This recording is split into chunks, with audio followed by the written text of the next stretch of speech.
폭우가 쏟아지는 강원도 구비진 절벽도로 위. 검은색 고급 세단 한 대가 처참하게 구겨진 채 벼랑 끝에 아슬아슬하게 걸려 있습니다. 깨진 유리창 사이로 흘러나오는 것은 희미한 엔진 소리와 누군가의 절박한 신음뿐이었죠. 잠시 후 피칠갑이 된 한 남자의 손이 진흙바닥을 긁으며 밖으로 뻗어나옵니다. 하지만 남자가 마주한 것은 구원의 손길이 아니었습니다. 빗물에 젖어 더욱 서늘하게 반짝이는 다이아몬드 반지. 약혼녀 세이의 손이었습니다. 남자가 마지막 힘을 다해 그녀의 구두 끝을 잡으려 했지만 세이는 혐오스럽다는 듯 드레스를 걷어올리며 비릿한 미소를 지었습니다. 그 곁에는 도진의 가장 충직한 신복이었던 비서 태훈이 우산을 씌워주며 냉소하고 있었죠. 태훈이 구두발로 도진의 손을 잔인하게 짓밟으며 나직하게 속삭였습니다. 대표님, 지옥에선 그 잘난 천재성 따위 아무 쓸모 없습니다. 평생 2인자로 살던 내 기분, 당신도 좀 느껴봐야지. 태훈의 비웃음을 마지막으로 남자의 몸은 천길 낭떠러지 아래로 힘없이 추락하고 말았습니다. 모두가 그가 죽었다고 확신했습니다. 완벽한 사고사, 그리고 완벽한 증발이었으니까요. 죽음보다 깊은 배신을 딛고 이 남자가 어떻게 지옥에서 돌아와 자신을 짓밟은 자들에게 처절한 대가를 치르게 해줄까요? 평범한 산골 속에 숨겨진 사자의 귀환이 지금 시작됩니다. 이 처절하고 통쾌한 복수극의 전체 이야기가 궁금하시다면 잠시만 구독 버튼을 눌러주세요. 평범해 보이는 사람들의 숨겨진 반전 실화를 매일 전해드립니다. 시간을 조금 되돌려 모든 것을 잃은 남자가 눈을 뜬 그곳으로 가보겠습니다. 해발 800m가 넘는 강원도 오지의 아침은 유독 차가운 안개가 짙게 깔립니다. 은퇴한 국가대표 사격선수 오단비는 어깨에 낡은 엽총 한 자루를 메고 산장 뒤편 숲길을 헤치고 있었어요. 며칠째 산장 근처를 기웃거리며 밭을 망쳐놓는 멧돼지 놈을 잡기 위해서였죠. 안개 사이를 걷던 단비의 발걸음이 우연히 멈췄습니다. 코끝을 찌르는 건 흙냄새도 풀냄새도 아닌 비릿한 피냄새였어요. 단비는 본능적으로 총의 안전장치를 확인하며 계곡 아래로 내려갔습니다. 거기엔 누더기처럼 찢어진 검은 양복을 걸친 한 남자가 물속에 반쯤 잠긴 채 쓰러져 있었죠. 단비는 조심스럽게 다가가 남자의 목덜미에 손을 댔습니다. 희미하지만 분명한 고동이 느껴졌어요. 어머, 이 사람 살아있네? 단비는 당황하지 않았습니다. 산전수전 다 겪은 그녀는 곧장 남자를 업고 가파른 비탈길을 기어 올랐습니다. 남자의 신음소리가 등 뒤에서 가늘게 들려왔지만 단비는 이를 악물고 산장으로 향했습니다. 겨우 산장에 도착해 남자를 거실 소파에 눕혔을 때 단비의 눈에 들어온 건 남자의 처참한 상태였습니다. 온몸에 칼날 같은 바위 자국이 가득했고 머리에선 피가 멈추지 않았죠. 단비는 능숙하게 상처를 꿰매고 지혈을 했지만 남자의 상태는 닷새 동안 차도가 없었습니다. 단비는 남자의 주머니를 뒤졌지만 젖은 손수건 한 장 나오지 않았습니다. 이거 완전히 깡통이네. 연고도 없고 돈도 없고 내가 괜한 짓을 한 건가. 단비는 망해가는 산장 형편에 입 하나 늘리는 것이 얼마나 큰 부담인지 잘 알았습니다. 다음 날 아침에도 깨어나지 못하면 보건소 차에 태워보낼 생각이었습니다. 그런데 해가 뜰 무렵 남자가 발작하듯 비명을 지르며 눈을 떴습니다. 안 돼, 세이야. 남자의 눈동자는 초점이 없었습니다. 단비가 차가운 물수건을 남자의 얼굴에 던졌습니다. 꿈 깨요. 세이인지 뭔지 아는 여자는 여기 없으니까. 정신이 좀 들어? 남자는 멍하니 주변을 둘러보았습니다. 나무로 된 거친 천장, 낡은 가구들, 그리고 총을 닫고 있는 거친 인상의 여자. 남자는 자신의 머리를 감싸 쥐었습니다. 여기가 어디죠? 그리고 나는 대체 누구입니까? 담비는 실수했습니다. 기억까지 안 나신다? 아주 종합병원이네. 그녀는 단호하게 덧붙였습니다. 이봐요. 난 자선사업가 아니야. 당신 살리느라 쓴 약값이 꽤 되거든. 이름도 모른다니 그냥 무명이라 치고 오늘부터 몸 회복될 때까지 마당에 있는 잡동사니 다 정리해. 안 그러면 당장 산 아래 보건소에 갖다 버릴 테니까. 남자는 당혹스러웠습니다. 비록 이름은 기억나지 않았지만 누군가에게 이런 식으로 쓰레기 취급을 받는 것이 몸서리치게 낯설고 불쾌했죠. 그는 비틀거리며 일어나려 했지만 힘없이 다시 바닥으로 주저앉았습니다. 문득 거울에 비친 자신의 초라한 몰골을 보며 그는 속으로 되뇌었습니다. 나는 누구인가? 아니, 나는 지금 아무것도 아니다. 그저 이 낯선 여자의 처분에 목숨을 맡긴 이름 없는 짐짝일 뿐이다. 저기, 제가 누군지 알아봐 주실 수는 없나요? 제 손목에 시계? 그거 깨져서 고물상도 안 가져가게 생겼던데? 당신 손 보니까 고생 한 번 안 해본 도련님 같은데 여기선 그 고운 손이 제일 쓸모없어. 일 못하면 오늘 저녁은 없어. 알았어? 담비는 차갑게 내뱉고 산장을 나갔습니다. 홀로 남겨진 남자는 거울 속에 비친 자신의 모습을 다시 보았습니다. 피딱지가 앉은 얼굴과 초라한 꼴. 자신이 세상을 호령하던 천재 차도진이었다는 사실은 안개 속으로 사라진 채 그는 오직 한 끼 밥을 위해 살아남아야 하는 무가치한 존재로 전락해 있었습니다. 남자는 부들부들 떨리는 손으로 마당에 놓인 낡은 빗자루를 잡았습니다. 살아남기 위해 그는 오늘 무명으로서 첫 노동을 시작해야만 했습니다. 산속의 아침은 지독하리만큼 차갑고 자비가 없었습니다. 새벽 5시 안개가 채 걷히기도 전에 담비는 냄비 뚜껑을 요란하게 두드리며 거실 소파에서 웅크리고 자던 무명을 깨웠습니다. 남자는 온몸이 부서질 듯한 통증을 느끼며 간신히 눈을 떴죠. 며칠 전까지만 해도 최고급 실크 시트 위에서 눈을 떴던 것 같은 희미한 감각이 머릿속을 스쳤지만 지금 그의 살결에 닿는 것은 쿰쿰한 냄새가 나는 낡은 담요뿐이었습니다. 언제까지 퍼질러 자고 있을 거야? 해가 벌써 저기 산등성이에 걸렸어. 얼른 옷 갈아입고 나와. 담비의 호통에 남자는 엉거주춤 일어났습니다.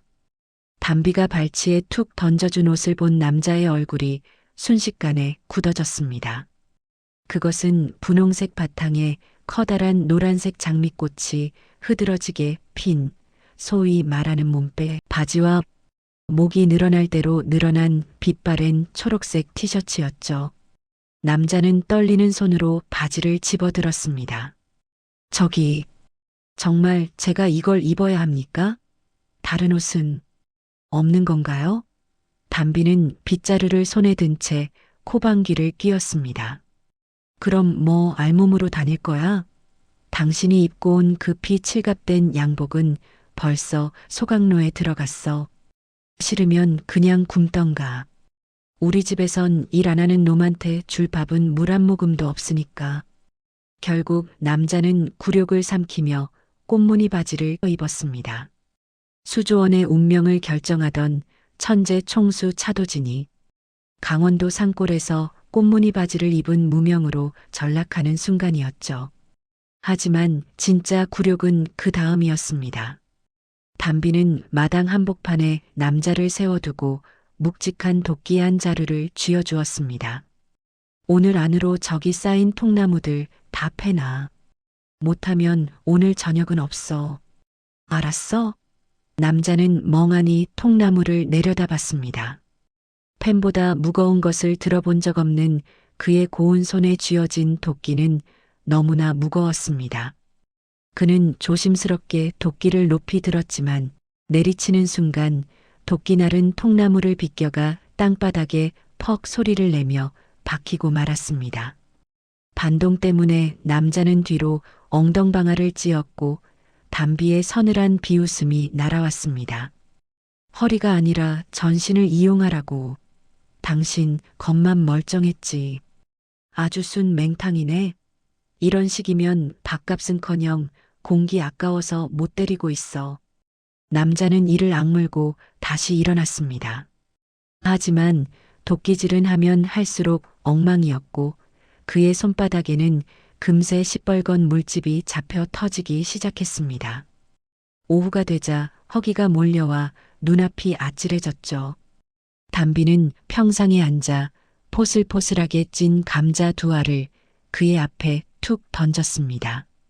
소금 한 종지가 전부인 그 초라한 식사를 보며 남자는 울컥 가슴 밑바닥에서 서러움이 치밀어 올랐습니다. 나는 누구인가? 기억도 힘도 이름조차 없는 나는 이 낯선 산골에서 감자 두 알에 목숨을 구걸하는 짐짝에 불과한가? 남자는 자신의 떨리는 손을 내려다보며 뼈저린 무력감을 느꼈습니다.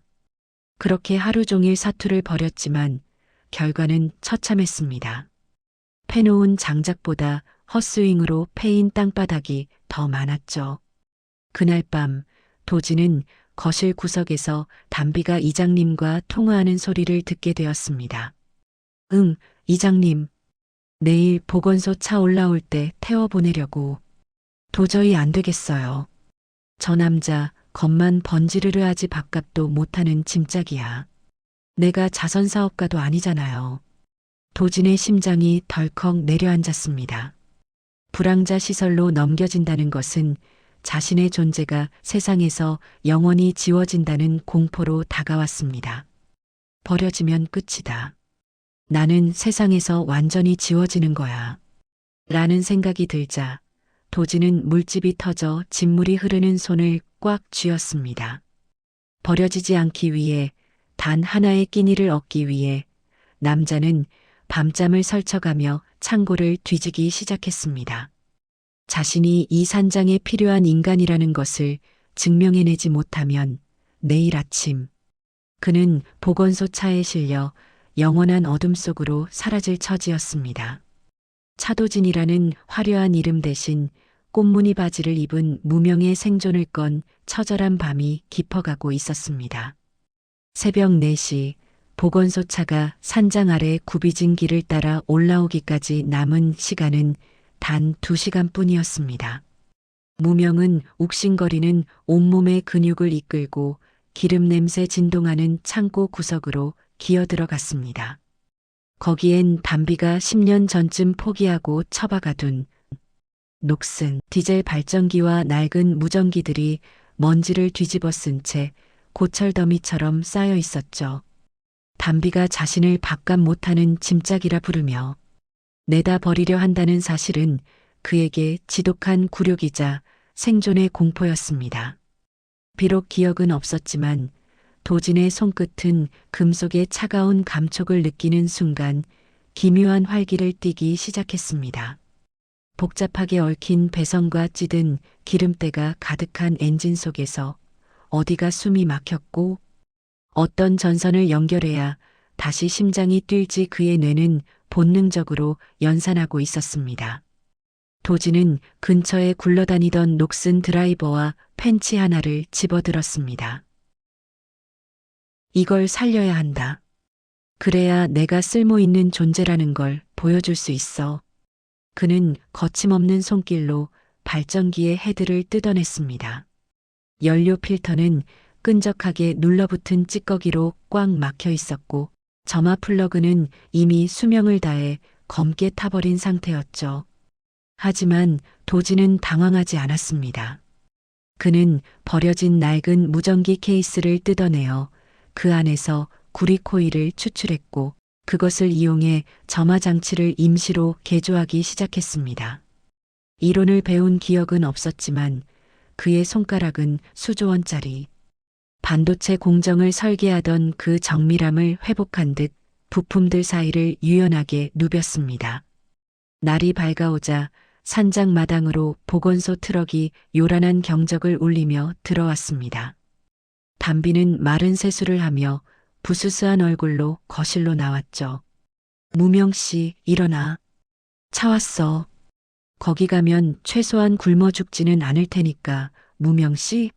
하지만 거실 소파는 싸늘하게 비어 있었습니다. 그 순간 산장 뒤편 창고에서 털털털하는 묵직하고 규칙적인 기계음이 들려왔습니다.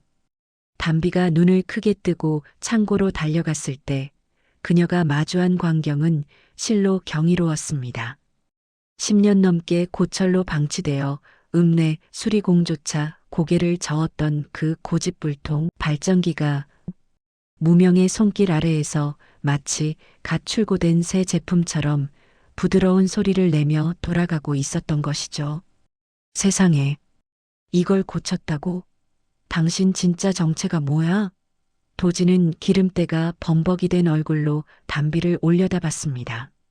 꽃무늬 바지는 흙바닥에 굴러 엉망이 되었지만 발전기가 만들어낸 전력으로 인해 산장 처마 끝에 달린 낡은 전구들이 일제히 환한 불을 밝혔습니다. 어두침침했던 산골의 새벽이 도진의 손끝에서 시작된 광명으로 가득 찼습니다. 보건소 차는 돌려보내 주십시오. 대신 제가 이 산장에 고장난 모든 것들을 고쳐놓겠습니다. 발전기뿐만 아니라 당신의 무전기, 고장난 펌프, 그리고 저기 서 있는 낡은 트럭까지도요. 저는 짐짝이 아닙니다. 담비는 멍하니 남자를 바라보았습니다. 평소 짐짝이라 부르며 무시했던 남자의 눈빛에서 한 기업의 명운을 쥐고 흔들던 제왕의 위엄이 찰나처럼 스쳐 지나갔기 때문이죠. 담비는 밖에서 기다리던 보건소 직원에게 손사래를 치며 소리쳤습니다.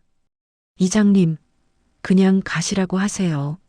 우리 집 일꾼, 이제 밥값 제대로 하거든요. 트럭이 멀어지는 소리를 들으며 도지는 참았던 숨을 길게 내뱉었습니다. 가까스로 벼랑 끝에서 생존을 연장한 것이죠. 담비는 쑥스러운 듯 갓 구운 감자와 따뜻한 숭늉을 내밀었습니다. 잘했어. 당신 보통 기술자가 아니네. 손놀림이 보통 사람이 아니야. 저도 제 자신이 누군지 모르겠습니다. 하지만 차가운 기계를 만질 때만큼은 제가 세상에 꼭 필요한 존재라는 확신이 듭니다. 두 사람은 나란히 평상에 앉아 숭늉을 마셨습니다. 담비는 처음으로 남자의 옆모습을 유심히 관찰했습니다. 흙을 닦아낸 남자의 콧날과 턱선은 서울의 조각가라도 시샘할 만큼 날카롭고 우아했죠. 하지만 그 평화로운 순간 도진이 방금 고친 낡은 라디오에서 지직거리는 소음과 함께 익숙한 목소리가 흘러나왔습니다. 뉴스 속보입니다. 태성그룹 임태훈 비서실장이 차도진 대표의 실종 한 달을 맞아 공식적인 사망 절차를 밟겠다고 발표했습니다. 차 대표의 모든 지분은 약혼녀 강세희 이사에게 승계될 예정이며 도진의 손에 들려있던 숭늉 그릇이 바닥으로 떨어져 산산조각이 났습니다. 임태훈, 강세희, 그 이름들이 고막을 때리는 순간 도진의 눈동자가 파르르 떨리며 억눌려 있던 분노의 기억들이 안개를 뚫고 송곳처럼 솟구치기 시작했습니다. 평화는 깨지기 위해 존재하는 유리성과 같았습니다. 도진이 라디오에서 들려온 이름들에 가슴을 부여잡고 괴로워하던 그날.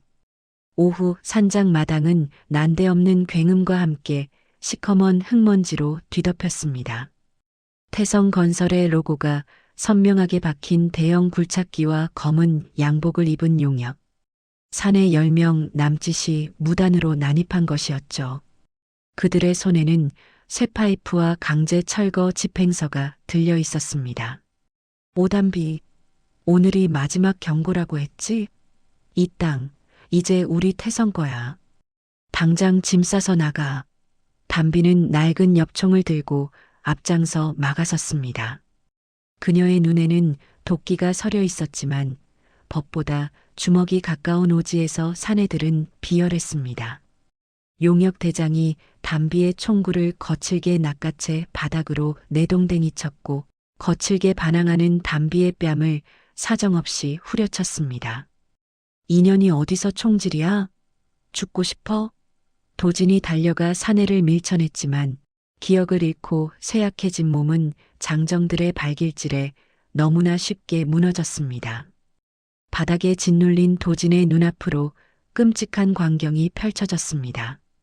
담비가 사내들에게 밀려 쓰러지며 모서리가 날카로운 바위에 머리를 크게 부딪혔고 그녀의 하얀 이마 위로 선명하고 붉은 핏줄기가 흘러내렸습니다.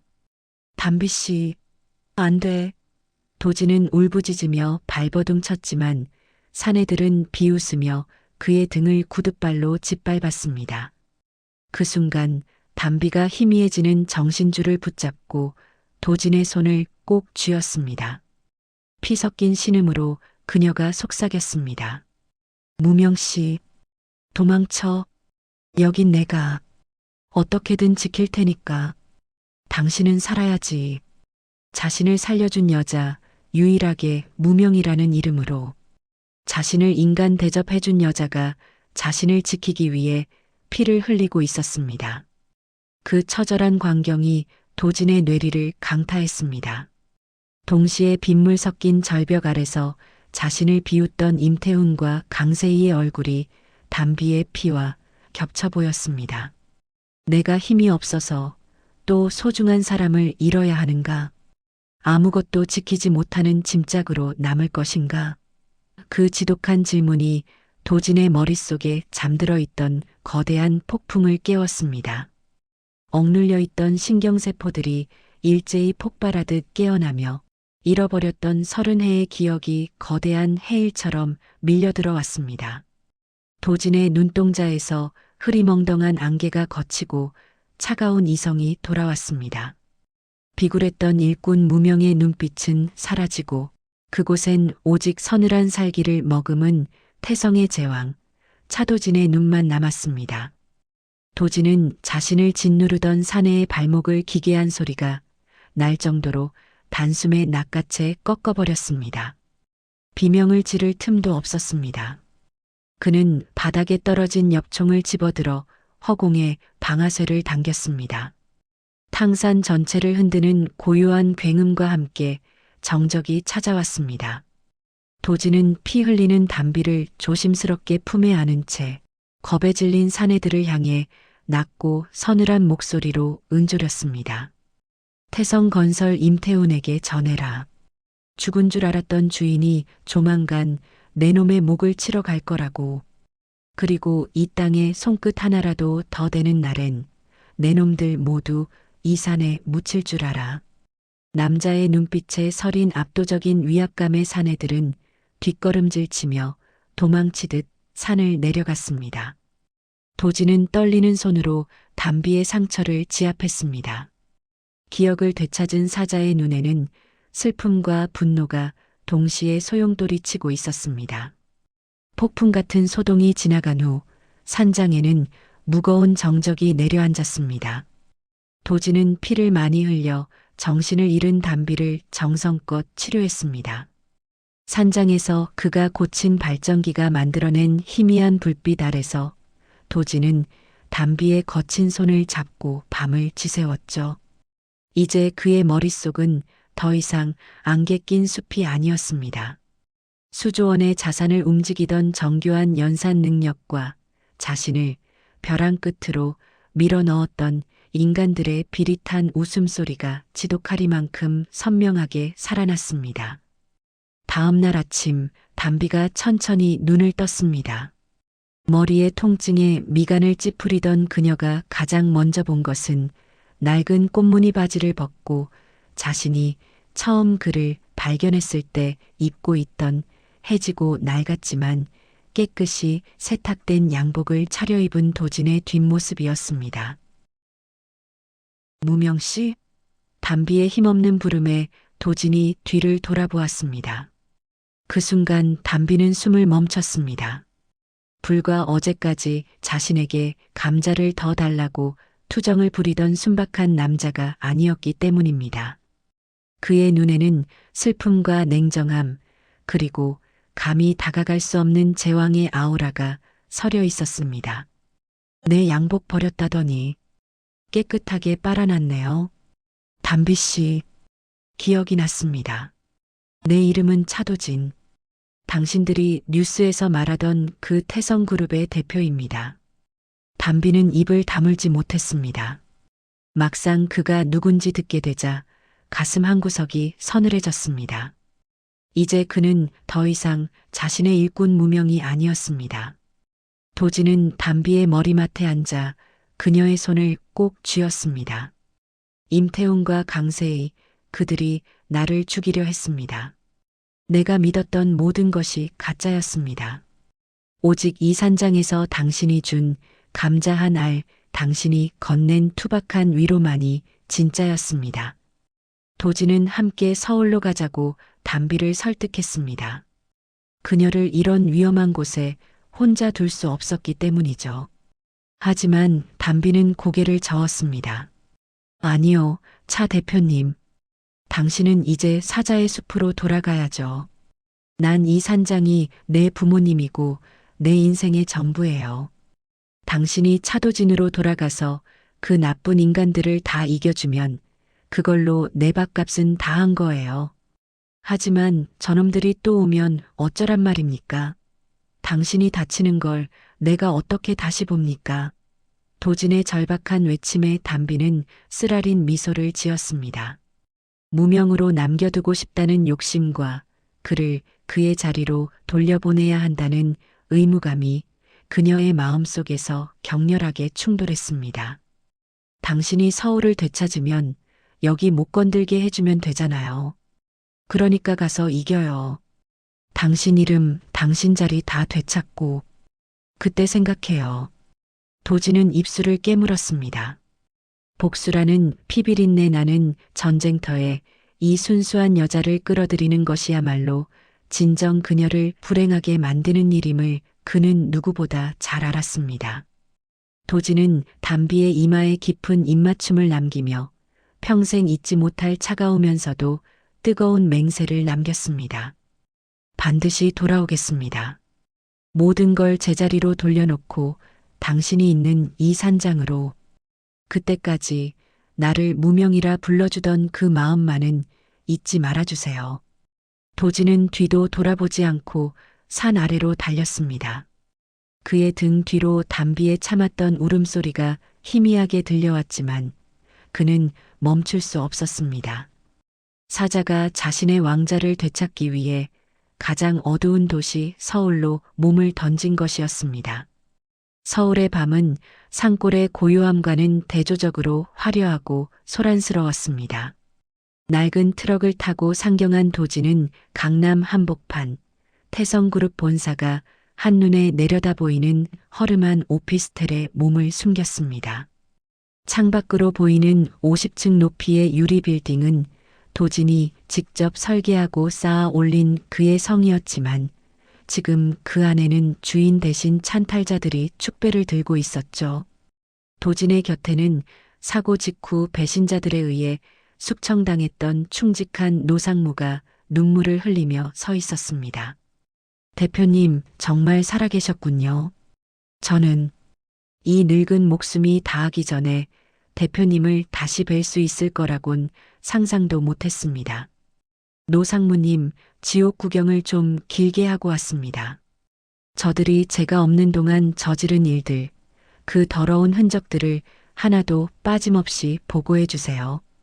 일주일 동안 도진은 치밀하게 움직였습니다.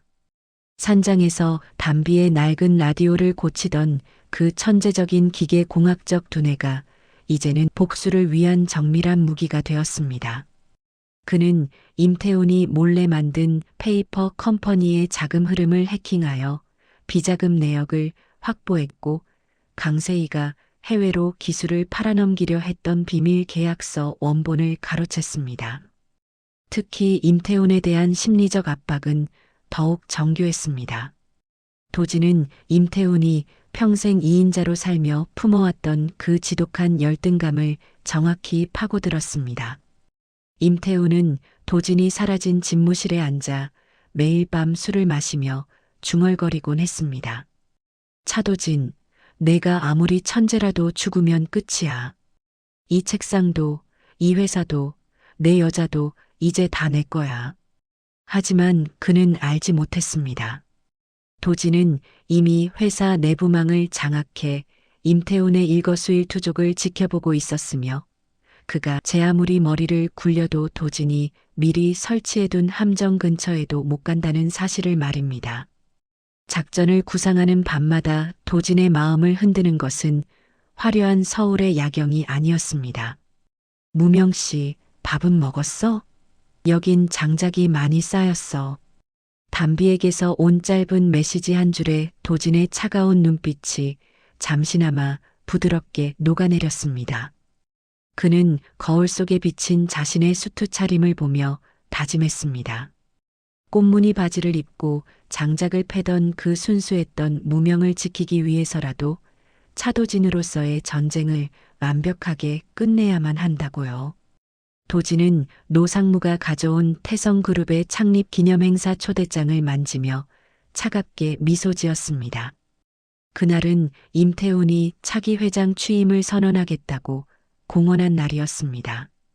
도진은 그 가장 높은 자리에서 임태훈을 가장 처참한 나락으로 떨어뜨릴 준비를 마쳤습니다.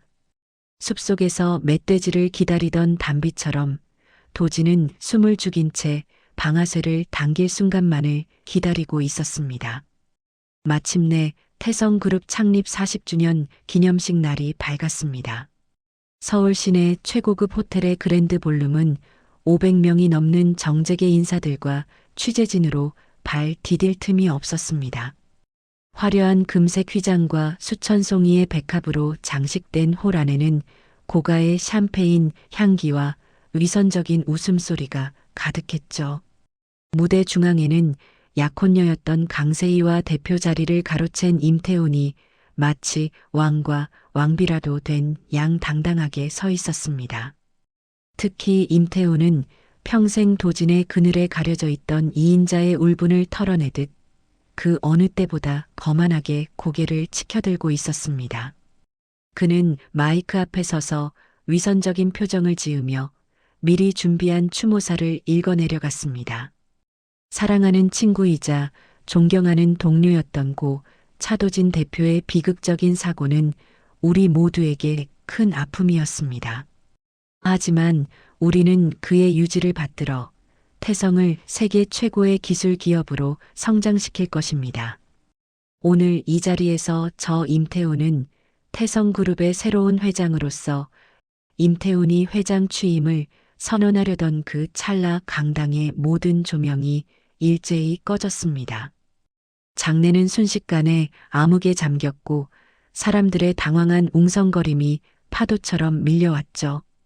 그 정적을 깬 것은 무대 중앙의 대형 메인 스크린이었습니다. 화면에는 도진이 사고 당일 탔던 세단의 블랙박스 영상과 함께 임태훈이 사고를 모의하며 내뱉었던 추악한 음성 녹취록이 선명하게 흘러나왔습니다. 차도진만 사라지면 다 끝이야. 브레이크 조작해뒀으니까 오늘 밤이 그 천재의 마지막 날이 될 거다. 홀 안은 충격으로 얼어붙었습니다. 강세희는 안색이 창백해진 채 스크린을 바라보며 비명을 질렀고 임태훈은 술잔을 떨어뜨려 산산조각을 냈습니다. 바로 그때 강당의 육중한 문이 열리며 강한 역광과 함께한 남자가 걸어 들어왔습니다. 완벽하게 맞춤 제작된 수트, 흐트러짐 없는 걸음걸이, 그리고 모두를 무릎 꿇릴 듯한 서늘한 눈빛. 죽었다고 공식 발표되었던 태성의 주인 차도진이었습니다. 도진은 기자들의 플래시 세례를 뚫고 단상 위로 성큼성큼 올라갔습니다. 그는 사들 떨고 있는 임태훈의 눈을 똑바로 응시하며 주머니에서 피 묻은 시계를 꺼내 그의 발밑에 던졌습니다. 그것은 도진이 절벽 아래서 목숨처럼 쥐고 있었던 그의 유일한 과거이자 증거였습니다. 오랜만이다, 임태훈. 내가 지옥에서 돌아오는 길에 내 자리를 좀 치워두라고 했을 텐데. 주인이 돌아왔는데 머슴이 상석에 앉아 있으면 곤란하지 않겠어? 이건 조작이야. 차도진은 죽었단 말이야. 임태훈이 광기 어린 목소리로 외쳤지만 도진은 냉소하며 말을 이었습니다. 평생 내 천재성을 시기하며 내 뒤통수만 보던 내 열등감, 오늘 그 대가를 아주 비싸게 치르게 해주지. 도진의 신호와 함께 대기하고 있던 수사관들이 들이닥쳤습니다. 살인 미수와 횡령, 배임 혐의가 적힌 영장이 임태훈의 코앞에 들이밀어졌고 강세희의 가느다란 손목에도 차가운 수갑이 채워졌습니다. 강세희는 도진의 바짓가랑이를 잡으며 도진 씨, 내가 잘못했어. 나 좀 살려줘. 라고 울부짖었지만 도진은 그녀의 손을 단호하게 뿌리쳤습니다. 내가 사랑했던 세희는 그 절벽에서 죽었어. 지금 내 앞에 있는 건 그저 욕망의 눈먼 살인마일 뿐이야. 모든 상황이 정리되고 배신자들이 끌려나간 후 도진은 홀로 무대 위에 남았습니다. 사람들의 환호와 플래시는 쏟아졌지만 그의 시선은 창밖 멀리 강원도 산골의 하늘을 향하고 있었습니다. 한때 꽃무늬 바지를 입고 장작을 패던 무명은 이제 자신의 이름을 되찾은 사자가 되어 배신자들이 쌓아 올린 가짜 성을 완벽하게 무너뜨렸습니다. 대한민국을 뒤흔들었던 태성그룹의 피비린내 나는 전쟁은 3개월이 지나서야 비로소 막을 내렸습니다. 임태훈과 강세희는 살인 미수와 거액의 횡령 혐의로 법정 최고형에 가까운 중형을 선고받았고 도진은 자신의 손으로 흐트러진 회사의 기강을 바로잡았습니다. 사람들은 그가 다시 태성그룹의 제왕으로서 군림할 것이라 믿어 의심치 않았죠. 매일 아침 50층 높이의 집무실로 출근하는 도진을 향해 수천 명의 직원이 고개를 숙였고 그의 말 한마디에 주식시장이 출렁였습니다. 하지만 화려한 유리 성 안에 홀로 앉은 도진의 마음은 여전히 허전했습니다. 그는 창밖의 빌딩 숲을 내려다보며 자신이 직접 설계하고 쌓아 올린 이 성이 사실은 얼마나 차갑고 외로운 곳이었는지를 새삼 깨달았습니다. 도진은 책상 서랍 깊숙한 곳에서 낡고 투박한 나무 조각 하나를 꺼냈습니다. 산장에서 담비와 마주 앉아 깎았던 날개 끝이 조금 삐뚤어진 참새 조각이었죠. 그 나무의 결을 만질 때마다 코끝에는 매캐한 장작 타는 냄새와 포슬포슬한 감자 내음이 스치는 듯 했습니다. 도진은 결심한 듯 펜을 들어 사직서에 서명했습니다. 주주들과 임원들은 경악하며 그를 만류했죠.